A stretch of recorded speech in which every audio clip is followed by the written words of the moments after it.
Hello everyone, my name is Smithy and welcome to my guide on Adamant Dragons. So starting off, how do we get here? So I'm currently over in, is it Lithcarin? I think that's how you pronounce it. But we need to go on to, where's it hiding? Here we go. So a couple of ways that you can get here. You can teleport or get yourself over to Fossil Island and then run over to this boat over here that will take you to Lithcarin, or on your dig site pendant, if you've unlocked the teleport for that, you can teleport directly to Lithcarin as well, which I believe is this island over here. We're now over in the little dungeon that it takes you in, but if I come up the stairs, I'll show you exactly how you actually get over here.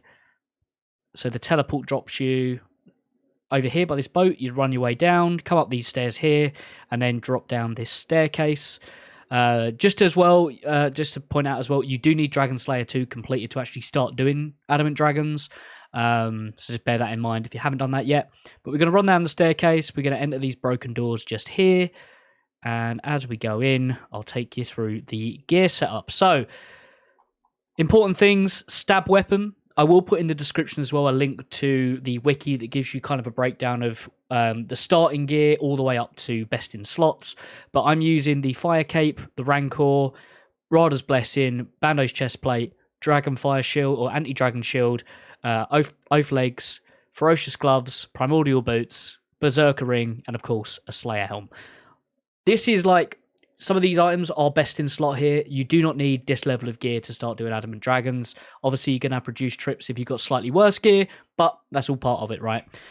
Inventory-wise, you're going to need an anti-fire pot. That's just to reduce the damage you take from the fire breath and other attacks. Then we've got Super Combat, 4 prayer pots, an antidote, which I highly recommend as well because it does have a poison attack. Filled my inventory of food, and then I've got a room pouch with house teleports. So once we come through these doors, if you run on down, so the Adamant Dragons are here. If you've not got your dig site pendant or your Lithcarin dig site teleport, Lithcarin dig site pendant teleport, there's a lot of words in that. If you haven't unlocked that, use a dig site pendant on this strange machine over here and it will unlock that teleport. But what we're going to do is come in here, we're going to pray, protect from magic, and piety. Now, Adamant Dragons attack with all 3 attack styles. They've got 2 special attacks as well.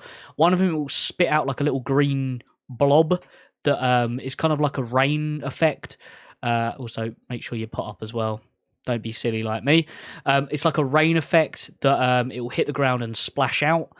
You want to avoid that. You just step away and you won't take any damage. And it also has like a ruby bolt spec where it can drain your health, similar to how ruby bolts work from a bolt spec. But there we go, there's the raindrop, and look at it splash. I got hit by it. That was totally for demonstration purposes, I promise. But yeah, the attacks of all attack styles, that little grey thing I think is the range attack, if I'm not mistaken, and obviously it bumps its nose into you to try and do some melee damage as well. There we go, there was the ruby spec. It's not too bad. You know, we've used 2 food and we've pretty much killed it. There we go. But that's pretty much all there is to Adamant Dragons. You could bring yourself a bone crusher here, so you automatically bury those bones, unless you want to take them to the Chaos Altar, which, yeah, I highly recommend, especially if you're feeling a little bit daring. If not, you can use it on Gilded Altars and all that good stuff. But, yeah, also Herb Sack would also be useful here, I guess. They do drop herbs now and again, so having that in your inventory so you can fill up, not a bad idea. And obviously things like holy wrenches and other prayer gear can reduce the amount of prayer pots that you need to use. But I hope you guys found this video useful. If you're new around here, please do consider subscribing.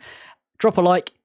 Let's the old algorithm overlords know that you enjoyed, and happy slaying.